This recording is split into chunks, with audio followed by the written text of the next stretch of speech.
Go ahead, punk. Make me play.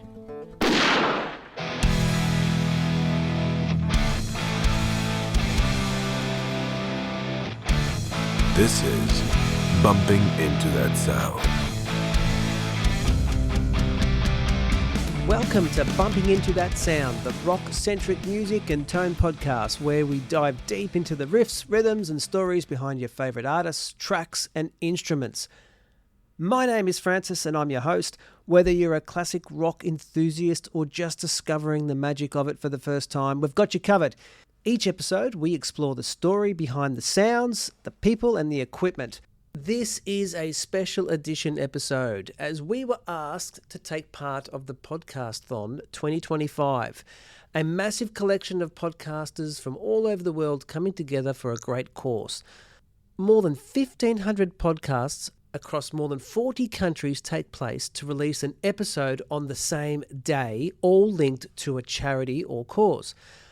Basically, you pick an episode that you feel is related to a good cause or a charity and offer listeners the option to donate to that charity if the episode resonates with them.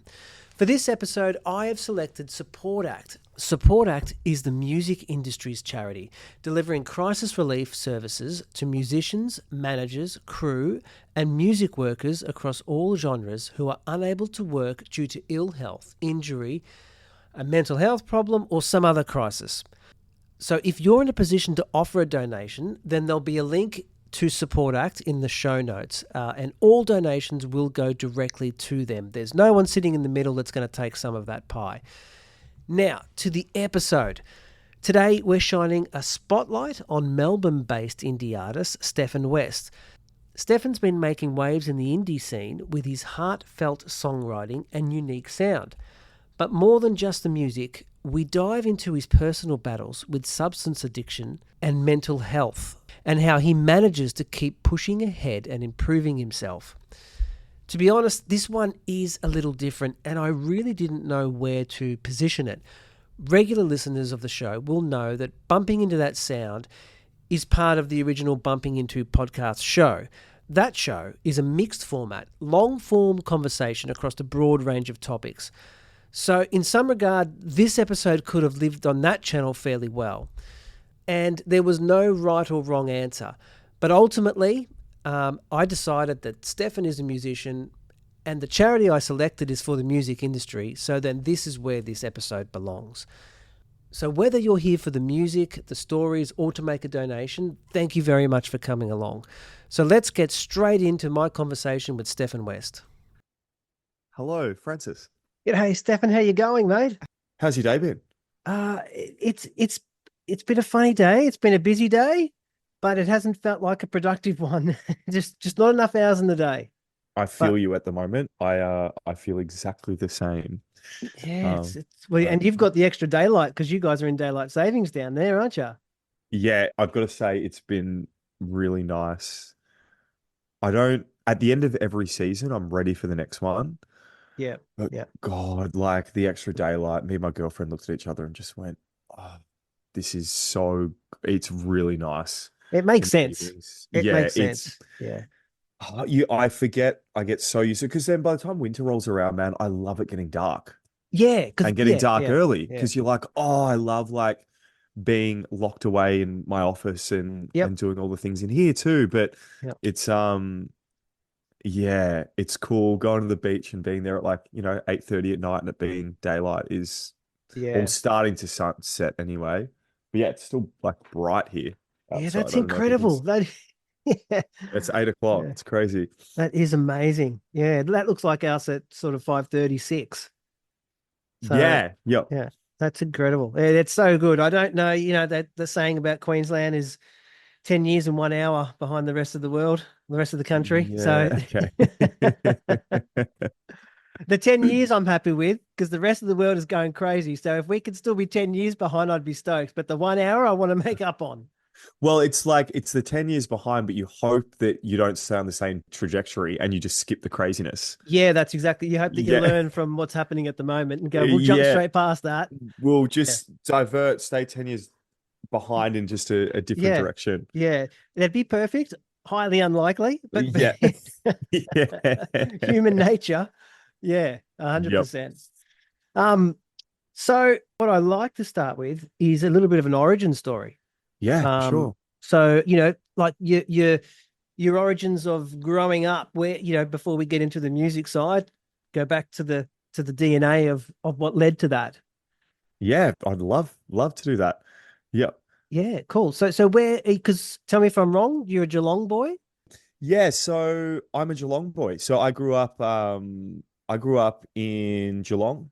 Um Dad was always in like business down here. So he worked in for the Harvey Norman's Brashes, which I Oh, don't know yeah, if I you remember remember Brashes. Brashes. Yeah, for So he sure. used to work in Brashes and yeah, so I was born in the Geelong Hospital, the same hospital that's down here, and we lived on a little street called Gertrude Street in Geelong West, which is funny because one of my best mates, his whole family lives on Gertrude Street. And by his whole family, I mean his parents with his bub, like his grandmother, they're Macedonian. So Oh, we went away from there. So we moved around quite a lot through childhood. Not I mean, I was going to say not too much town to town. It was mainly around Geelong, but like I spent a little bit of time in Tamworth when I was, I think, 2 years old. My sister had just been born. So I've got one younger sister who's 2 years younger than me, who is about 15 years smarter than me, maybe arguably a lifetime smarter than me. She just did her as I said 15 years, I thought about myself in 15 years and went, oh, I'm probably still not going to be there. She just did her yeah, she just did a PhD in nutrition. So it's yeah, it was awesome to go see that. But yeah, we were in Tamworth for a little bit and then really just plotted around Geelong. We there's a suburb called Rippleside, spent a lot of time in Highton, and my younger brother, um, he came along somewhere in the middle. But yeah, always been in Geelong, and I love it down here, man. It's like it's a cool. Everyone calls it like a large country town. Like right. if you go into the city, and I spent a lot of my I've spent a lot of my adult life living in Melbourne, south side of Melbourne, around there, and you think Geelong's a city because it's the second largest one in Victoria until you go into a city. And Yeah. then you come back to Geelong and you go, oh, it really is. It's a small town. Like my girlfriend's from Richmond. Her family, she grew up in the city, and she like walking around like because I gig regularly on weekends. Like I play Friday, Saturday, Sunday. This week I just did my sixth gig in 6 days. I feel like I'm Oh, wow. yeah, it's been a big week around Yeah. around Geelong. But she laughs because she's always like, we can't go anywhere without you like not saying hi to somebody, like personally knowing someone. And I'm like, yeah, that's the Geelong thing, you know? So I love it because there was a time period in my life where I didn't like it at all. I wanted to be another face in the crowd because I love that too. But it's been really special coming back the last 4 years and just it feels comforting going places and seeing your people that you know. So I went on a bit of a tangent there, but yeah, Geelong, it's a beautiful little town. So grew up there and living here again. And yeah, I mean, as far as like career wise with music and everything, my dad played trumpet from being a kid, like with his dad, which is really cool. So music was just this huge part of our childhood. Like I remember dad playing in the marching bands, but what I remember more than that is like the parties that mum and dad used to throw and like me Oh. dancing on the couch going, bye, bye, Miss American Pie, drove my Chevy to the and just like all those type of songs. So it yeah, it just became a I don't know, life with there's this I don't know if you've heard I don't know exactly who said it, but it's in regards to the importance of music within our society and within other forms of art. He said this one guy, I can't remember who it was. He goes, try and watch a movie without music and just see how bored you get from it. It's like, oh my Yeah. God, the way it provokes emotion and the way that Fills the it space. Oh, I just feel it does. It Yeah. fills the space and adds new dynamics that are unsaid. And so yeah, it was a good childhood with lots of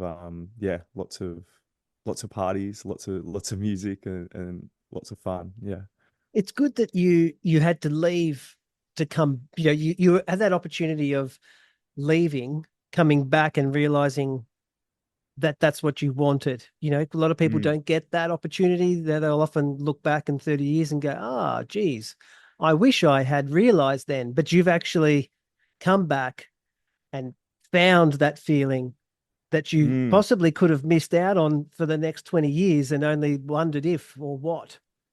absolutely. Like I think when I did move back down, I moved back not with this friend, but we moved back at the same time, and we'd both left Geelong. We'd had a lot of like, I mean, the thing that pushed me to leave Geelong, I'd had a lot of substance abuse problems and a lot of friends that the thing that kind of pushed it over the line with I had a few friends overdose really close together at my house, and my dad turned to me. This was over 10 years ago. My dad turned to me and he said, the next one's going to die and it's going to be at your house, because that my parents were so fed up with everything I'd been doing to that point, because it had been years and years and years of me just really, what I've learned now is having no way of dealing with my emotional and mental state other than using different drugs and alcohol. And it ended up pushing me to leave. And I moved to Melbourne with a band that I was playing in called the Sun Machine. Anyway, I ended up living with this other friend. His name Stephen. And we both moved back to Geelong 4 years ago around the same time. And to be honest, I never thought I could have lived here again. It was just like every corner was like a bad decision. Every corner was a mistake that I'd made. Every shop that I saw or looked at reminded me of friends that had died or friends that were just never going to be the same people again. And when we moved back down, we used to he runs I don't know if it's in Queensland, so you're in Queensland. Yeah. Yeah. So there's cool. Have you heard of Cool to Be Conscious? I'm going to say no. They're these guys that run these really big breathwork and ice bath things on the beach. It's Okay. amazing. Right. So Steve and I started doing them down here because at the time I was teaching lots of yoga and Pilates and things like that.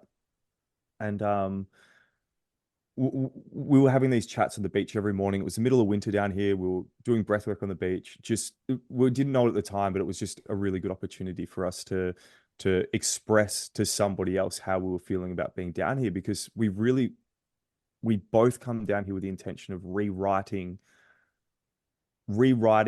the story that we had about this place. Because coming back down here, it was very clear. It's beautiful. The waterfront is stunning. We are so close to the Otways. Like the Otways is the national park down here that's all like rainforest, Oh, which right. is, oh man, if you ever come down here or spend much time down here, get down to the Otways. It's stunning.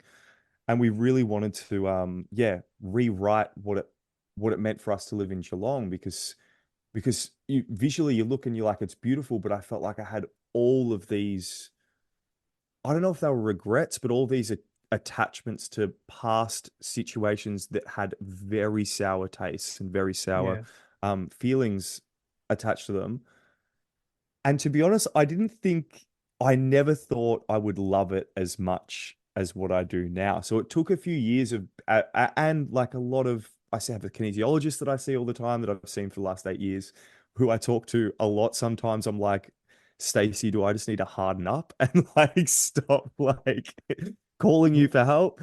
But it's been really amazing to see it come full circle. And like me and my girlfriend, this house here, we live right beside my parents and have this amazing relationship with everyone. But just in regards to you saying coming full circle around, I am so grateful that I did get the opportunity to do it. I'm so grateful that I like stuck it out when we did come back down here and went, no, no, no, I want this place to feel good. Because something that I feel like does happen sometimes with small towns is people do spend their whole life saying they want to leave Mhm. and don't go anywhere. I mean, we're only an hour down the road. Like it's not Yeah. far, Not at but all. that change of perspective is everything. I think Yeah. it can be really helpful. Yeah. Yeah. 100%. 100%. Um, it, I guess it's good too that even from your own personal battles, um, that the leaving obviously had to happen for you to start dealing with change because it Yes. wasn't going to happen in the same environment, most likely. No. Yeah, for sure. Yeah. So I guess that's good that, you had to go to deal with something and then you could come back with a renewed vision on it. 100%. I've had friends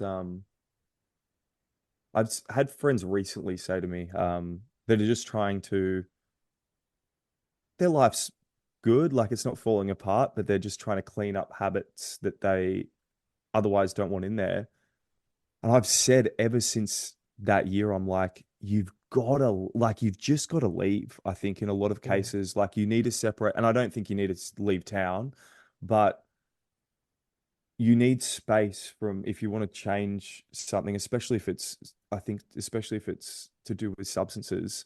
In a lot of cases, you need a change of environment and you need a change of scenery. In some cases, as sucky as it sounds, you need a change of people too. I Yeah. think it can be really helpful for, and I'm a big believer in, what's best for you is ultimately best for everybody around you.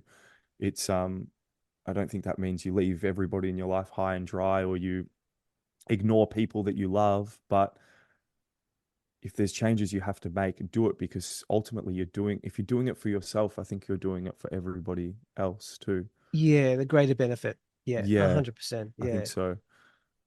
Can you pinpoint going back, this was the left turn I took when I should have took a right turn? Is there a Yeah. moment? Is there a time? Is there a person? Is there something that you would now be in a position to say to someone else, look, this guy told me to turn left when I should have turned right, and now I'm telling you. Yeah. Has that, can you look at it like that yet? Or is it just this gradual beast that morphed into something? I think the older that I've gotten and the more I've gotten to know myself, the more I've spoken with practitioners and the more that I've explored my own fears, my own insecurities, and started to get to know the reasons why I do things, the more I realized that I honestly believe there was no other way it ever would have gone. Like I don't think there was necessarily one moment. I think there was a few big big things that happened as far as like so basically I was around 14 or 15 and I started to get super anxious. Like I'd already been playing music for years and I think that time period, what we know now, it's like I think the way everything was dealt with the best, everyone wanted to help each other in the best possible way that they can. I just don't know in hindsight how good it is to, how do I say this? I think it's interesting how much weight as a society we put on in that time period, um, like pharmaceuticals and different drugs to like be kind of the Yeah, a first band-aid. point. Yeah. Yeah, like it's like that's step one, which just seems insane to It me does now. seem odd, it doesn't it? And It I seems I really odd. think that too with a lot of things that we Yeah. revert to the most synthetic of cure rather than the most organic first. And then if It, you even suggest it, it's odd. If you say to someone, look, try taking your kid off sugar, try taking him off this. Oh, that's crazy hippie talk. Okay, but injecting something or taking a lab grown supplement isn't crazy talk. Wouldn't you mm, try the soft approach first? Exhaust it. I'm not saying that not to look anywhere else, but you would mm. exhaust it as a primary option. I find it bizarre that as a society we don't do that.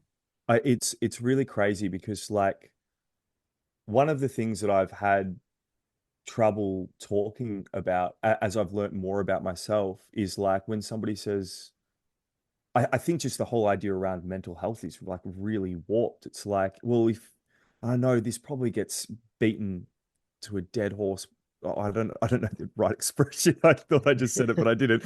But it's like if you're not like if you're not eating like 80, I would say like I feel in my if I'm eating less than 80% whole foods, I'm feeling a bit shit mentally and emotionally. Yeah, Like it's just the 100%. truth. If Especially I once you've done it. It's different if you're in the state of eating constant For rubbish. sure. You do a change. Like if you, let's just hypothetical, say you go paleo for 6 weeks and then you Yep. go back and you're like, holy, what is going on? What is and you would just become so much more aware of listening to the signals of the body. You're 100% correct. Because I said this, my brother actually just recently, because I'm not a nutritionist or anything, but they've just watched me because of the challenges that I had when I was younger. And I will get back to your question. Because of the challenges that I had and what I chose was I did get put on medication quite young and I took it for a couple of months and it just made me feel brain dead. So I Yeah. chose to no longer take it. And as a result of that, in my warped kind of 15, 16-year-old state of mind when, oh, I'm partying with friends and drugs make me feel really good. What's the difference? Which is absolutely ridiculous, but I was a kid. So you just start going, oh, Yeah. I'm just going to party on weekends. And I think if I'm honest, I really think it was all done in, um, I think it was from a sense of exploration first and foremost, going, oh, hang on, I mentally don't feel good all the time at the moment, but I'm taking these drugs on the week, like so whether it be ecstasy or speed, it turned into ice and all different things. But at the beginning, it was like eating a bit of ecstasy, having a bit of MDMA. And I'm like, and I feel good. I'm like, I want to explore this further. So what I'm trying to say is I think it was more innocent than maybe I've given myself credit for in the past. Because you do, as you start to work through things, I was very, very hard on myself for a long time. But I think as a result of looking at alternative paths and then going really hard on the alternative paths, as I moved away from the substance use and the drug use, I put just as much effort into exercise, just as much effort into meditation, just as much effort into eating really well. Um, and what happened is just recently, my brother, he said to me, he goes, oh, I'm just sick of like yo-yoing and going up and down. He just didn't know how to work out his food. I was like, listen, dude, have you heard of precision nutrition? No. Like it's a really good way. So it's my trainers have used it in the past, and then some of my best friends that I lived with had used it. And I've used it for a very long time. So it's just the way that I always eat. But basically, they use your palm to portion size Right. everything. Yep. I have heard of So that. Yep. yeah, so it's really like for me, it's like two palms of protein and might be I'm eating very balanced at the moment. So I'll have one handful of carbs and then a few. But in the past, when I for a few months I'd cut back and do lower carb, and then there'd be six thumbs of fat and whatever it might be. And my brother, he got like 2 weeks in, man, and he was like, this is bonkers. I go, what do you mean? He goes, it's so simple. I go, what do you mean? He goes, you just eat food that was like grown in the ground and animals. And I was like, well, yeah, if that's how you're choosing to eat, yes. And he's like, and I feel great. And I'm like, man, he goes, I just can't. Like, I remember when that switch flipped over to me and everything else felt insane. So I've done this really big full circle here because when I look back at when I was 15 and 16, there's a few things. Like, firstly, I think I was impatient as hell. Yeah. Secondly, which actually probably should be firstly, I think as I've gotten older, my emotion, I think I am just a little bit more fragile emotionally. Like, I think that my ups can be really, really high, and I think my lows can be really, really low. And it's taken me a really long time to accept that because I didn't know how to work out what a baseline would be for me. And constantly trying to be in a different state of being isn't helpful if you're forcing yourself to try and be in those states of being. So trying to come into a state of acceptance, which I had zero of at that time period, I was modeling at the time, like I was really young. My auntie took me, they were amazing, amazing possibilities, opportunities for me. But I started eating like zero fat. So I remember reading a book and I was just eating like basically high carb, low protein, low fat, which is terrible because I just Mm. wanted to be thin. I think I had quite a bit of body dysmorphia at that time as well when I look back on it. Um, so those things in like, and then just not knowing how to deal with my mental and emotional state. Well, that And plays then havoc with your hormones. That type of diet. I think so. Yeah. Yeah. Well, yes, yeah, it does. Knowing what I know now. So for so many years, and I say this I say this because I had no idea I reckon it's only been the last kind of 3 years that I even entertained the thought because for so long I was like, God, I was an anxious kid. And then I saw videos from my childhood and I was like the happiest kid ever, actually. Like I actually cried when I saw we were doing this we were doing this uh we had this podcast a few years ago called Be More You. Me and my friend had started. It was for kids. I was teaching yoga and she was doing lots of mindset stuff. So we just wanted to package it up in really easy to understand short snippets and we had a woman approach us from she worked with kids in schools and she heard me talk openly about drug use and she's like, "Oh my God, you should talk to kids." And I was like, I don't know if kids want to hear me, but Yeah. so we opened the door. But anyways, resulting in that, we went through all these old videos, and it was the first time that I'd watched these videos from childhood, and it made me really start to think. And I always, I'm fascinated and in awe at how many different factors can make us feel so differently. Day to day, we're obviously going to feel different. Excuse me, sorry. Day to day, we're obviously going to feel different, but like we said before, the foods, just the simple movement, screens, I know is a huge one now. So when I think back to being a child and going through all that stuff for so many years, I was just like, I had a mental illness, and that's what it is. And it changed as I got older to being like, okay, I'm definitely more prone to feeling anxious for sure. Still to this day, I felt hooked this week. Like I said when we first got on, I played 6 gigs this week, which has been really good. Um, I released a new song on Friday, All for Nothing, which is about my struggles with my mental health and drug addiction. And my girlfriend last week she had a melanoma cut out. But anyway, all this stuff happened in the last 2 weeks. Firstly, I was like, oh my God, I'm coping with this so much better than what I normally would. But secondly, I was like, far out, I can still, like, if I don't, I for so many years thought that I would just one day grow up and feel better all the time. And it's just not the human condition, you know? Yeah.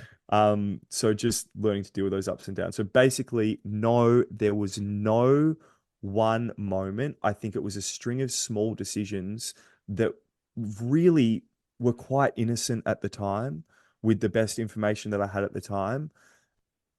Also wanting to fit in, fun, partying, doing things that looked cool. A lot of my heroes, musicians, sex, drugs, rock and roll, all that kind of stuff. Yeah. And then all of a sudden, kind of 5 years pass, and you're like, fucking hell, I'm like hanging out with some horrible people.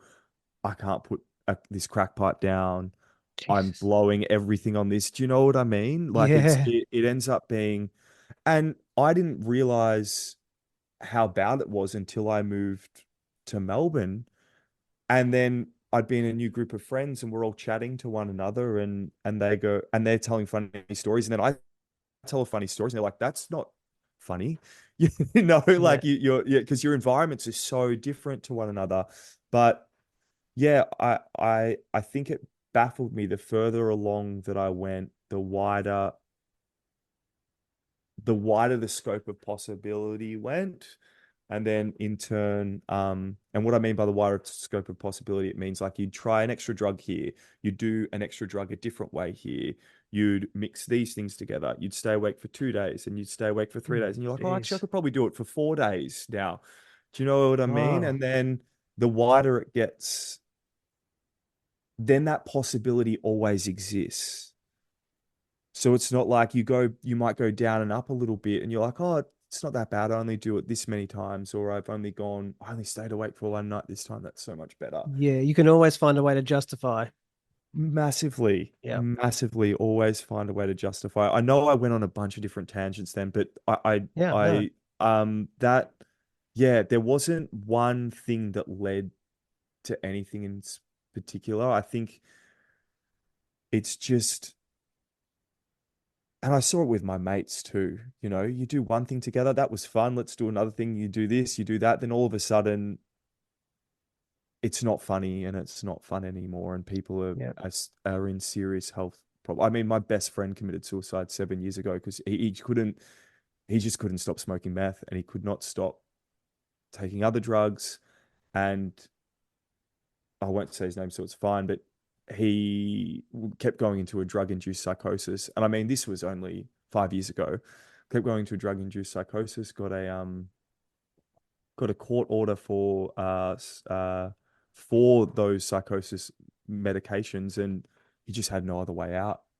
And he decided to end his own life. And it baffles me being this age, and I still see people and I know people that are still in the exact same place 10 years ago. I don't, and I just don't understand how you couldn't want to be somewhere else. But then Mm. I understand people that sometimes people just can't leave and they can't go. Their emotional ties for whatever may be too close. They don't want to leave their friends. Doesn't look that bad to them, but it more often than not, I think they're just small steps over a long period of time. And you know what they say, like your landscape can change. You don't even realize it sometimes. Yeah. Yeah.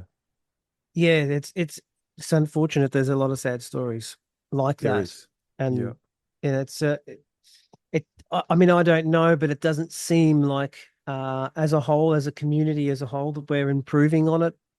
Largely, it feels like Mm, we're it's just this reoccurring thing that keeps captivating the next generation of people, and mm, yeah, which is a real shame because why should treating yourself and wanting the best from you be only for athletes? Why should it be that way? Why shouldn't musicians see themselves or anybody see themselves as I deserve to eat the best, to be the best, to work out the best, to do all of these. I mean, we can call it biohacking, we can call it whatever we want, yes. but it's these little steps that you do for you to make you the best at whatever you want to do. And not necessarily the best as in here's my trophy for first place. It's the best Mm. at what you can be for yourself.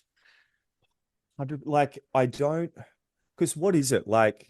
I it seems so simple, but the moment that you cross the threshold hold into, and I'll say the collective because I think it probably still does. It's definitely. See, I always get like super optimistic and I'm like, no, no, everyone's learning. And then because I just am like, oh, everyone's growing, everyone's learning, everyone's doing this, everyone's doing that. Not because I necessarily, no one has to, but I'm like, that's the progression we take as humans. Yeah. But that's just that's the only way I know how to view the world. So I'm like, that's how you think that's how we all view the world. Yeah. But it's like, it really baffles me. It seems so simple, but you're right. Is it like a mentality thing of um because I'm not training for something, Yeah. I don't need to eat well? Like it seems insane that it's a diet to just eat like meat and vegetables Yeah. and like I know. And you what? don't have to be, you 90%, just focus on the Yeah. 90% Yeah. and you'll notice a massive difference in every aspect, from the way you think, the way you move, the pimples that you're not getting, so much comes from just a 90%. If you want to go and have an ice cream, go and have one, but you don't have to do it every day.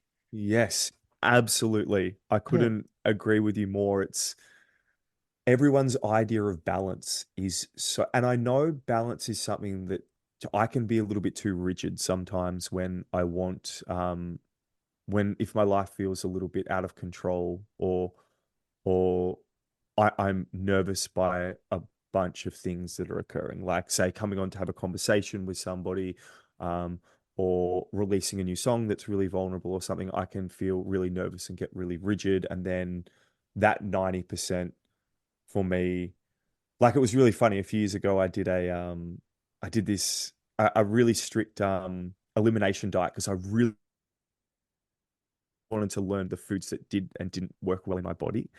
And because it was when COVID happened. So COVID hit, so I couldn't keep seeing my trainer. We were doing it online. And this thing was meant to go for 10 weeks. It ended up going for 16 weeks.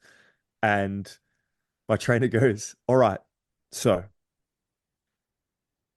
from 0 to 100%, where do you think you've been on staying in line with your diet, like with the food? And I'm like, 100%, dude. He's like, you haven't slipped up once. And I was like, no, you told me I shouldn't eat that other food, so I didn't. Yeah. And he was like, okay, now we're going to work on 80/20. I was like, what do you mean? He goes, we want to be able to introvert. So I think it's been funny the last couple of years, which I think it's really good to be able to do that. But the reason I'm saying that is because I know balance can sway a little bit. Um, and balance on one day might look a little bit different than the next. But yeah, that like 80 or 90%, like God, it literally, I see things on Instagram sometimes. So like you want to become superhuman, like drink filtered water, eat whole foods, do like the whole list. And I was just like, oh yeah, I do feel pretty good actually. Like Yeah. that list is a good place to yeah, good place to be anyway. Well, if we circle back to the music side, obviously it's a big part of Yes. your life. Um, Yes, yes. and you've got the new single called All for Nothing, which is out. But what role was it that music played early, as a teenager for yourself? Was it always something that you were writing and performing with, or used as a meditation, as a therapy, or has that only happened as you've sort of gotten a bit older? Yeah, so I think originally, like I just fell in love. Like I fell in love with like the late 90s and the early 2000s music. Like I loved Okay. all the pop punk bands. Like Blink 182 is my favorite band of all time. Like Sum 41. I mean, the first album I ever got was Bon Jovi. And I just, to be honest, the way it makes me feel when I hear like a catchy guitar hook and like a chorus that I can't get out of my head. I think music has this magical way of like, if you said the same words that were lyrically, they might look beautiful and they might go, oh, that sounds really nice. But when it's sung with music, I almost think of it like, it almost feels like it's a hypnosis, not in a way of like a hypnosis that it makes you do something that's outside of yourself, but in a way that the melody almost rolls into your mind as the words roll into your mind and you feel it Yeah. in your body because of the beat. And then all of a sudden, maybe if this is what the song's provoking, you look at a situation with a completely new light, or you feel something outside of yourself in a completely new light. And when I think back to when I was like 10, 11, 12, 13, like around those years, I just loved the way music made me feel. I loved the culture around it. I loved that a lot of the bands that I was watching, that I was listening to, weren't. I mean, when you look at it back at now, it did become very mainstream, but at the time it felt like it was like this counterculture, or it wasn't like, I always felt like my view of the world was a little bit against the grain. So I just really resonated with what the bands were singing about, and some of them just didn't take themselves too seriously. So Yeah. we yeah, I just loved the way it made me feel, and there was just something about it that I couldn't deny. Like it just felt like it's a part of me. We started this our first band. I said this on another podcast the other day. Our first band was called Table 29 when we were 13, 14, somewhere around there, I think year 8. Um, because of Blink-182, Sum 41, all the number, and it's just so funny because guys still from high school message me if they see Table 29. I'm like, oh my God, that's such a bad name. But um, but yeah, so in the beginning, it's just the love for it, you know, that just the love and the obsession. Like mum and dad used to call me Molly Meldrum because we'd be in the car and I could name every single song that was on the radio because I sat after school watching MTV and Channel V for hours every night. Like it was the only thing I did, that and play my bass guitar. And then yeah, I kept writing and it shifted. So I remember the first song that I ever wrote properly. I wrote it for a girlfriend and I gave it to her on a CD when I was 15. Um, and then my mates paid me out about it hard like a year later. And I was like, oh, far out. But yeah, so it didn't, I don't think it really shifted until I was around 20. So from 16 is when I started going down that path of heavier substance use. So from 16 to 18, those 2 years, I didn't play much music. I just like I was checked out, man. Like all I was had my head in all of that other stuff and was doing the best I could to stay afloat within that. But then when I was maybe it was just before 18 or around 18, I started playing drums with a guy at work because I actually left school to become a plumber. So like Oh, a okay. air conditioning plumber. I had to leave school. Mum and dad, I would go missing for weeks at a time. I remember I ended up in Stall like 3 or 4 hours away from Geelong this one time after a deb and I got back and mum and dad were just like, what do you like? You can't keep going to school. What do you want to do? So I said, all right, well, um, I'll get a job because other friends were getting a job. So I left to do that. And it was, I mean, work ethic wise and just being able to use your hands to make something and get, you get quite quick, I don't know if it's the right word, but quite quick gratification from might not be the right word, but like if you've got a job a day, your boss likes your work, like it Yeah. feels good, especially at that age, to have structure and to be able to know that you are capable of doing a good job. Yeah, well, you're Um, not being torn between seven different subjects and expecting to get yeah, B pluses on all of them yeah, and thinking to yourself, exactly. what am I ever going to do with this? Yeah. Yeah, it's a very it's a different world going from that to jobs to work. Yes.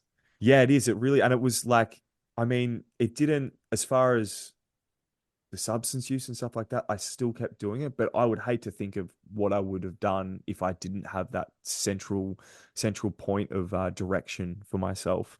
And with gaining that point of direction, it helped me. So I started playing drums in this band, then started playing drums in another band. So it was Gusto Gringo was the first one with an older guy at work. Like I think he was probably about I don't know, maybe 10 years older than me, maybe a little bit older. No, actually probably older than that. I think he was in his 30s. So I played drums, he played guitar. He was a legend. I had so much fun. And then um went to London, moved there for a year and came back and kept playing drums in another band. But I always just wanted to sing and play guitar. But I just think I had pushed it down so far with all of the things I was doing that I didn't realize how far away from myself I'd come. So the writing and the songwriting started to become that's when it started to become a meditation. That's when it started to become a way of like dealing with the things I didn't know how to talk about and dealing with yeah, the outside world around me. So I've still got them all in my shed but notepads and notepads and notepads full of song lyrics from yeah about I think it was from 20 onwards and I just write and write and write. Um, but it wasn't until a couple of years later that I started taking it really seriously and joined different bands and sung in them. But yeah, it's music as a whole has always been there's always had those different facets. I think only now, after releasing in that old band and releasing by myself for a little while, I think it's got all of it now. You know, I love some of the songs that I'm releasing right now just because they feel good, like musically. And then I really wanted to have a good chance at all I've ever really wanted to do is to be able to kind of represent the whole scope of the human experience in each project for that time period. So I've got an album that I'm releasing at the moment. It's called Just Another Sunflower Searching for the Sun, because I think the whole album's just about me looking for light, you know, at any given point. So there's sad songs, there's happy songs, there's songs that almost feel like I'm giving up. But even if it's only a glimmer, you're looking for the light at each given purpose. So at each given moment. So yeah, I think in some ways music still feels exactly the same as it did when I was like 12. Like Yeah. I think it still just feels like this really cool thing that I don't. My girlfriend says to me, like, if I'm having a weird week, it's like, oh, I didn't write anything for a couple of days, or I didn't pick up my guitar and learn something new. And it's not, I'm sure there's weeks where it's like, I feel like I should be more productive, which I'm trying as I continue to move forward in my career to let go of that as much as possible. Sometimes it just feels impossible though. Yeah. And then there's the other side of it where it's like, oh no, it's like physiologically singing's really good for you. Like it's really good to be taking short inhales and really long exhales. Like Oh, if you look from it from a breathwork perspective, it's you know, that's how we switch on our work towards switching on our parasympathetic nervous system. And then you've got I don't know the science around it, but there's different vowel sounds you can do to help stimulate your vagus nerve. It's like, well, if you're singing a song, you're going through yeah. all the different vowel sounds. Yeah. So it's a really if I miss that part of my day, or if I'm too overwhelmed by the world around me, which is generally always because I'm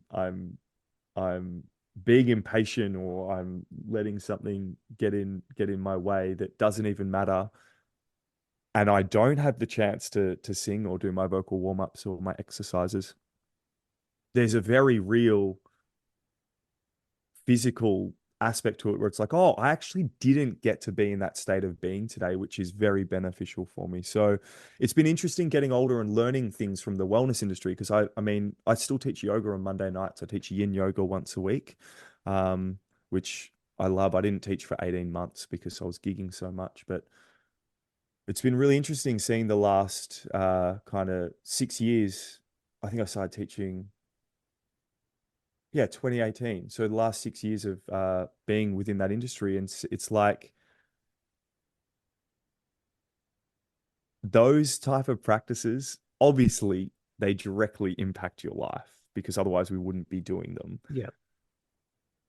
But to be able to incorporate them specifically into my job and into my career choice, and be, it kind of happened by accident, but then I started going, oh, hang on, well, if I did Kapalabhati, which is a slow, a really quick exhales out your nose while pulling your diaphragm back in and releasing to fill up, to bring air in rather than actually inhaling. It's like, oh, my diaphragm should get stronger. Maybe that would be better for singing. And then 3 or 4 weeks later, I'm like, oh my God, I'm switching on so much easier. So Oh. it's been cool seeing the different parts of career swap over. And like, I think I've really skewed off here, but I think with yoga and a lot of these wellness practices, or like you said, biohacking practices, or whatever you want to call them, people a lot of the time look at them like, oh, well, that's a luxury if I can have it in my day. And it's like, well, actually, it's super practical. Mm. Like they're actually very practical things to incorporate. I know you go to a yoga class, it can sound really airy fairy sometimes, and that feels unattainable. But if you just pull it back to the meat and potatoes of it, going, oh, this 1 + 1 = 2. If I do calculated breath work for 2 minutes, I'm going to feel a physiological change. Okay, I get really stressed out at work, or I get really stressed out at these other things. If I do that throughout the day, maybe I might do a better job. Maybe I might be, you know what I mean? Yeah. like I said, I know that's way off to the side, but it's been a fascinating part to because I love yoga as a side quest. My mum took me to my first class when I was 16 as an alternative method of dealing with my mental health. I was going to so many different psychologists, psychiatrists, all of that kind of stuff. And I will never forget the first day that I walked into a guy named Tim at Geelong City Yoga, and it was like I walked into like this magical place where everyone was a little more quiet, a little more calm. Wow. Incense burled around the air. I wasn't allowed to wear my shoes inside, which I loved. And then I proceeded to move my bodies in ways that I'd never thought you would. I couldn't. I still can't move it in most of the ways that I'm a teacher. But yeah, it was just cool as an alternative, which is an alternative, but it was a cool add-on. So it's been fun watching those together. Yeah. How do you go? It must be hard. Well, I would assume, I can only but assume that you write lyrics and your lyrics are very much centralized around you, your Yeah. feelings and your experiences. So they're extremely personal. It's not so much like uh, Springsteen, who sings about the factory worker having a hard time and then 20 years later announces he's actually never been in a factory, which breaks everyone's heart. Yeah. But he's singing a story about someone like he's watching from afar, where other people are often singing about themselves in the moment they're in. Yes. So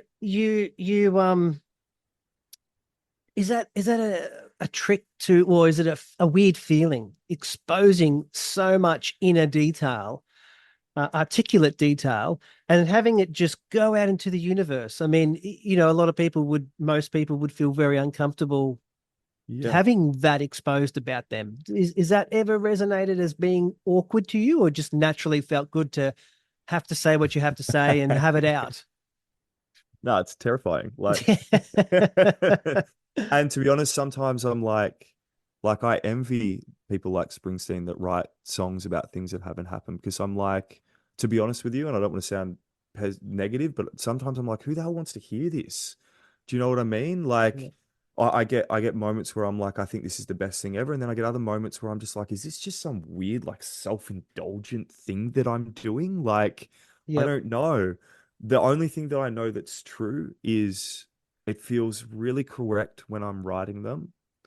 And every time I've opened myself up fully down those different paths, whether it be conversationally, because I mean, I never thought I'd talk to anybody about anything that I've ever been through. Because firstly, I was like, I've seen people go through much worse. Like it's not that bad. Do you know what I mean? And then I never wanted to glorify anything. And then I didn't ever feel like I had any sort of answers. So I was like, well, what's the point of talking if you don't have an outcome?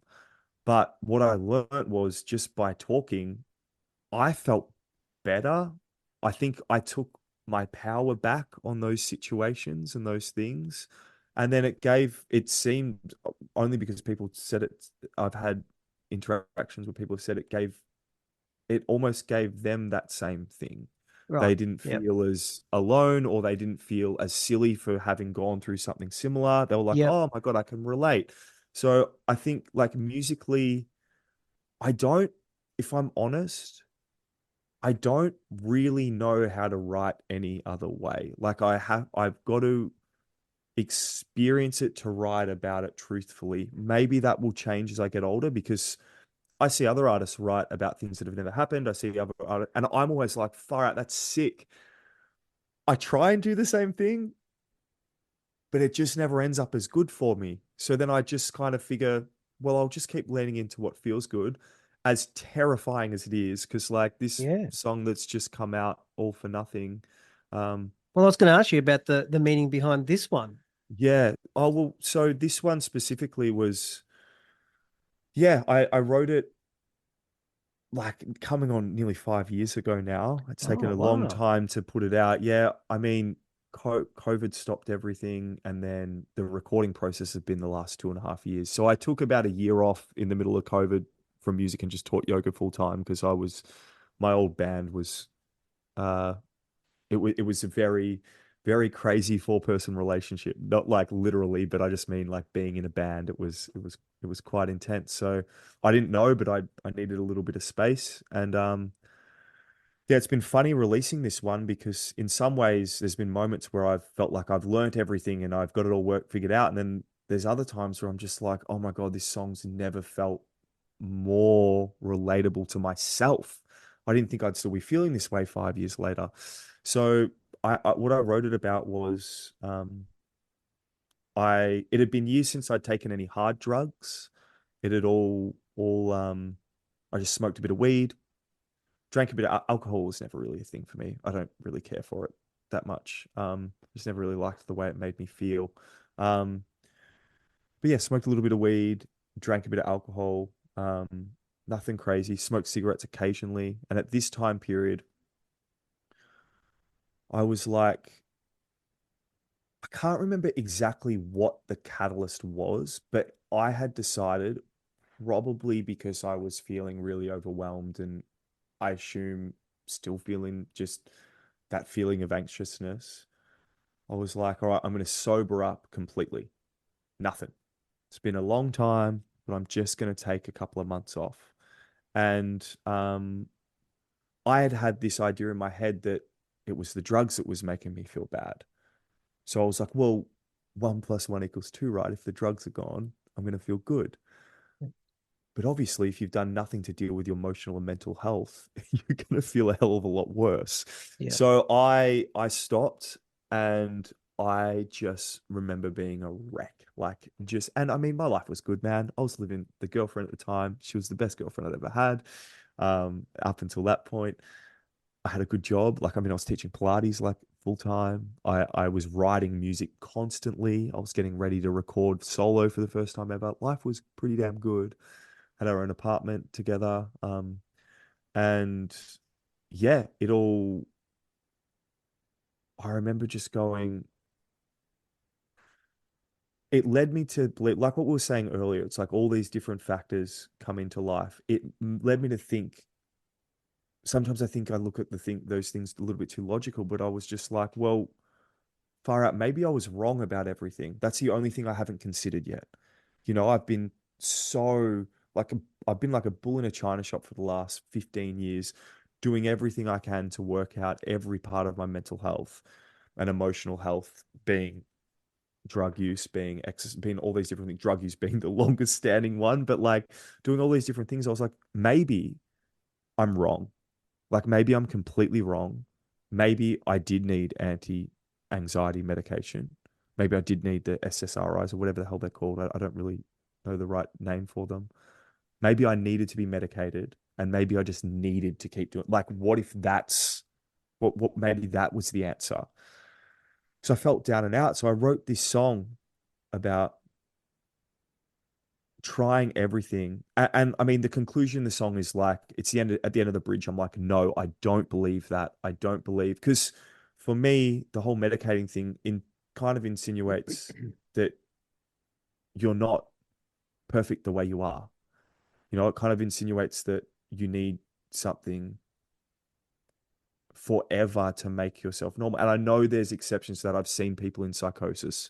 I know some people need help to get out of the place that they're in. I'm not saying everyone, but by God, there is no way that everybody that's being medicated right now needs to be. It's just not possible.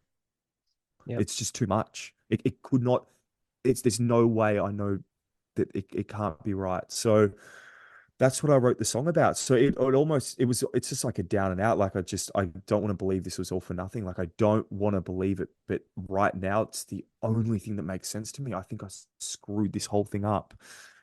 So I wrote it about that and it ended up, yeah, I would say it's like my most personal song to date. There's more on the album that are coming out, I think, that are there, but I also think I didn't really think about it until it was about to come out, which was last week. And I went, oh, far out. Someone said, God, I love that song. I relate to it here. And then I listened to it and it's really interesting. Whenever I release a new song, I love it because I get to listen to it and pretend I'm someone hearing it for the first time. Yeah. Because you get so close to stuff, man. You just like, I say to my girlfriend all the time, I'm like, is this even good? Like, Yeah. Like I don't even know if this sounds good anymore. Yep. Um, Yeah, you pick it apart, you overanalyze it, and yeah, this you're just looking for variables, and it's yeah, you sort of need that fresh. You really have to try and look at something like it isn't yours to look at it properly. you really do. Yeah, you're 100% right. And that's so hard to do sometimes. Yeah, So because hard you're to in put it. this, you're in You're it. 100% in. Yeah, Yeah, yeah, yeah, you are. But yeah, that's what that one's about, which is, and there's still, there's, like I said, there's weeks, there's months where I'm like, fucking hell. Am I doing the right thing? Like, have I screwed all this up? And then there's months where I've never felt more aligned than I do, you know? yeah, It's yeah. the that But sweet spot in the middle. I guess if you're aware that you've got, it's one thing to be riding a roller coaster. It's another thing to know that I'm on a roller coaster. I'm Yeah. aware of the highs and the lows and the circles. That helps to pull the reins in, and the reactions can be tamed and controlled because you're on a ride. Yeah. Rather than being blindfolded and thrown in the boot of a car. Yeah. It, Yeah. it's a Yeah. different feeling. It is. It's a very different feeling. And I'm very grateful to have practitioners in my life that I can turn to help me find that central ground again, because yeah, there's times where you're right, you're watching it and you're just like, far out, I'm a maniac. And then you're like, oh, but it's okay. You know? And so what we're coming up only a few days that it's really been out, really, that Friday Yeah. through to now. Yep. And overall, you're happy with how it's been received? Man, it's been real. I think because there's been so much other stuff happening in my life this last week, it's probably a blessing that I haven't been able to see it like for what it is, because I think maybe I would have gotten a little bit more nervous. Yeah. But this has been special in regards to the people that have spoken to me about it. Like the people that have reached out and gone, "Hey man, like I really, really resonate with this song." Like I said, like, sometimes it feels silly writing stuff about yourself, but it seems to be that in a lot of cases, the more personal you are, the more it relates. And if you can break through that feeling of I mean fear, but also like you just feel almost silly sometimes. Like I'm like, do people want to hear this? If you can break through Yeah. that, it's like it seems to be on the other side of that is like, oh no, it leads to more connection than you've ever had with somebody listening to one of your songs. Yeah. So I never know. I think it always goes, the ones that you think everyone's gonna like are probably the ones that you're more comfortable with. And they get received all right, but the personal ones are, yeah. So it's been really cool, man. The station down here has been given it a lot of airtime, Oh, that's great. I was about which to is ask that battle of radio, this thing that it's just so impossible to break into. yeah. Well, the K Rock Geelong down here, it's their commercial station down here. The Chris Holland, his name is, he runs a show called Ocean Odes on a Wednesday night, and he's been doing a heap for local music down here. Oh, that's Um, great. yeah, and they've been giving it some good airplay, which has been crazy just to listen to it like popping up and being on, and yeah, Oh, that's really good. it's been really really cool. Yeah. Yeah. Do you think the music industry as a whole is it I suppose in a healthy space, or let's say the Australian music industry? Do you think that it is that it makes it hard or easy or neutral for guys like you to get songs out? Is anyone, Mm. are they helping as a whole? Or is it just each man for himself and you cross your fingers, hope for the best? I think I'm like pretty optimistic with the music industry. I think it's funny. I listen to have you ever listened to Quentin Tarantino talk on podcasts? Do you like his movies? Yeah, I'm not much of a movie person. I Yeah, I yep. have listened to one thing that he did where I think he did like a breakdown. Oh, cool. Yep. Yeah, so I did listen to that. Um, but and this is going to circle back around. So he was on a podcast called Two Bears, One Cave. It's like a comedian podcast. I love it. And he got asked about the state of the movie industry because of how politically correct like Hollywood has become. And he's Yeah. like, it feels like they can't, only guys like himself that are grandfathered in can, can really, can really do anything that's really edgy. And he just looked at me and goes, don't worry about it. We're just doing the 80s part two. And he's like, what do you mean? He's like, in the 80s, everything was so politically correct. He's like, Oh, look at it. really? And he's like, then the 90s, grunge, like musically came along, and then all like Reservoir Dogs, all those really cool classic movies started, and then it just got edgy as. And then I started to think, and then I love comedians. And I looked at comedy, like comedy was terrible in the 80s. It went through this real lull, I think late 80s. I might be getting this wrong, but anyway, there was a really big lull, and then mid 90s, it like boomed again. Then it went down. So I'm like, I wonder, obviously there's different things right now being the streaming services have taken all money out of being able to sell your music. Yep. Touring seems impossible in this country at the moment. And I've heard that from lots of people. I'm not in a position to be touring right now anyway. So I'm just focusing on releasing music and building up as much as I can uh with online.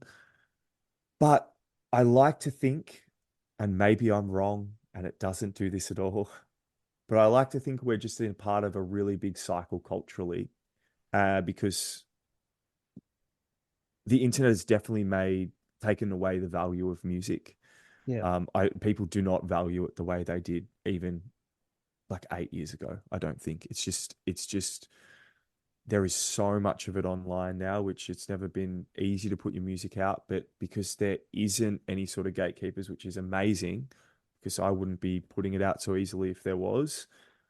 But I think every second person has somebody that's releasing music, which kind of leads everyone to think, oh, it's not that special, you know? That's right. Yeah. Yeah. Because everyone goes, oh, it's just, they're just doing their thing. So I think it's going to take a few years before the music industry comes back around, if I'm Cycles back. honest. Yeah. I really do. And I think it's going to take grit and determination from people that want to keep doing it and have decided I keep saying this, it's just really like I watched this video of Jerry Seinfeld and this comedian comes up to him and he goes, when am I going to make it?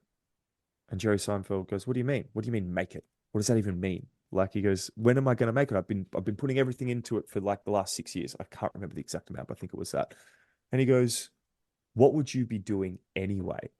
And I was like, yeah, I wouldn't be doing anything else, you know? And it was like such a cool moment because I was like, oh yeah, I think the internet has led everybody to believe that everyone just can make it overnight.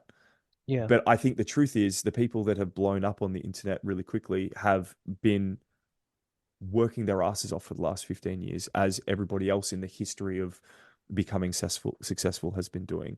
So I don't know, man. Like I think it's lots of people say the music industry sucks right now.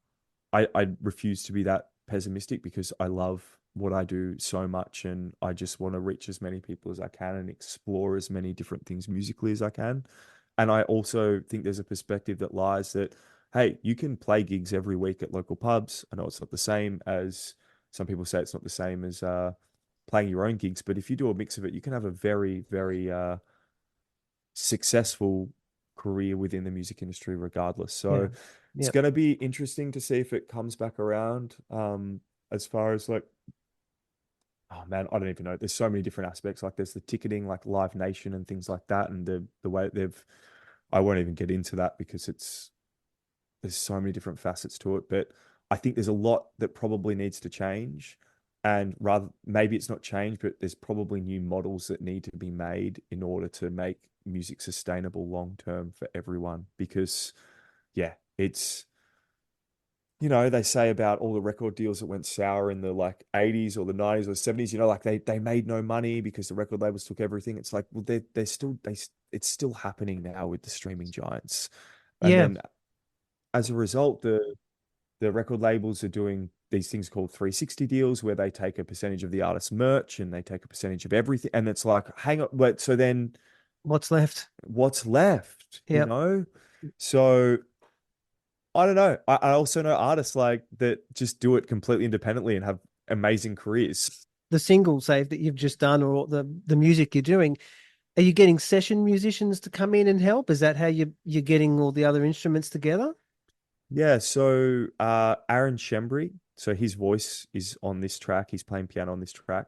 He played like second guitar on them all. He did harmonies and he did piano. Him and I worked really hard on all the songs through COVID. So he's like one of my best mates, man. We just like go back and I love lyrics. He loves music, and we just go back and forth and send each other Oh, stuff. that's really good. It's really cool. Then the drummer that was on it was Sammy Mellington, his name is. He's in a, oh my God, Trevally, his other band's name. They're a really cool indie rock band. So he came in and did the drums. And then my producer, Chris, he played a little bit on it as well. A bit of bass here and there, a bit of percussion here and there. And my dad played trumpet. So essentially session musos, but we're just all mates. Like, and we just like stayed in the studio for like a week at a time and just got everything done. And yeah, it was awesome. Well, I'm glad, and I wish you all the success with it, because it's obviously it's important to you, and it's important to a lot of people that hear it and connect with it. So I wish you all the success with it. Thank you, man. I appreciate that. I really do. Thanks very much for sticking to the end. I hope you enjoyed it. If you did want to donate, please head over to Support Act. Their website is supportact.org.au. Click the donation tab, and everything that you choose to donate, as small or as large, goes directly to them. If you want to find out more about the guest or the show, check the show notes. Head over to bumpinginto.com.au. Don't forget the AU. Find the episode page, and I always do my best to list follow-up links and details that make it easy for you to find out more. Thanks again for stopping by, and I'm looking forward to bumping into you next time.